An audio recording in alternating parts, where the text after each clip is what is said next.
au 30 novembre 2018, les routes ouest-africaines, les villes, campagnes, forêts et autres champs de culture seront au cœur des randonnées de la caravane ouest-africaine droit à la terre, à l'eau et à l'agroécologie paysanne, qui est à sa deuxième édition cette année.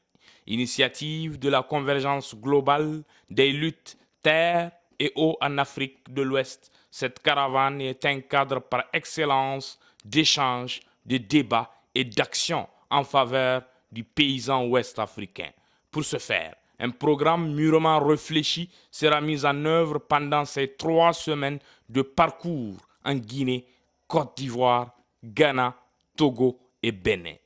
Menu de cette édition, nous allons, au cours des différentes escales, organiser des conférences de bar, des marches pacifiques, des expositions de produits locaux, des semences paysannes.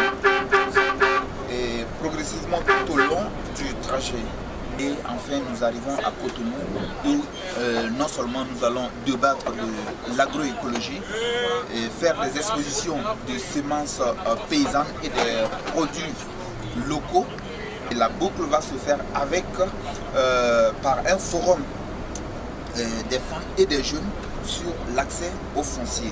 Et enfin, nous allons organiser une cérémonie de remise du livret vert qui est notre document de plaidoyer au président du Bénin, qui est Patrice Talon, qui sera notre père, notre porte-parole auprès de ses pairs de la CEDEAO. La première édition de la caravane a tenu à toutes ses promesses. Les organisateurs s'emploient à faire de la seconde édition un rendez-vous à la hauteur des résultats attendus avec des innovations et des spécificités énumérées ici par Moussa Koulibaly. La particularité est que la première édition, nous avons pris des pays sahéliens. Et cette fois-ci, c'est en majorité les pays côtiers que nous avons.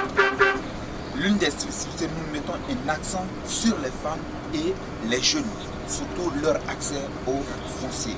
Et après la question de la pêche artisanale dont je venais de parler, aujourd'hui est une problématique que nous devons nous attaquer. En route pour Mamou en Guinée, les caravaniers du Mali, de la Mauritanie, du Sénégal, du Burkina Faso et de la Côte d'Ivoire qui ont quitté Bamako le jeudi 8 novembre ont fait escale à Sindala, à quelques 50 km de la capitale malienne, dans la commune de Sibi. Ils ont découvert un site d'aviculture mis en place par 25 jeunes Maliens réunis en coopérative qui s'adonnent à l'élevage des poulets traditionnels. Il s'agit pour eux d'une activité économique rentable dont ils ont appris les techniques d'élevage au cours de plusieurs séries de formations. Pendant près d'1 heure, ils ont échangé avec les caravaniers qui sont rentrés ainsi dans le vif du sujet avant terme, à l'image de cette visite de courtoisie au gouverneur de Kankan, à qui le porte-parole des caravaniers a présenté les remerciements des caravaniers pour les facilités accordées pendant la traversée de la région. Kone a également réaffirmé la ferme détermination des acteurs à œuvrer pour la préservation des terres et le développement de l'Afrique. Les différents chefs de délégation pays ont également abordé dans le même sens en exprimant leur reconnaissance aux premiers responsables de la région de Kankan.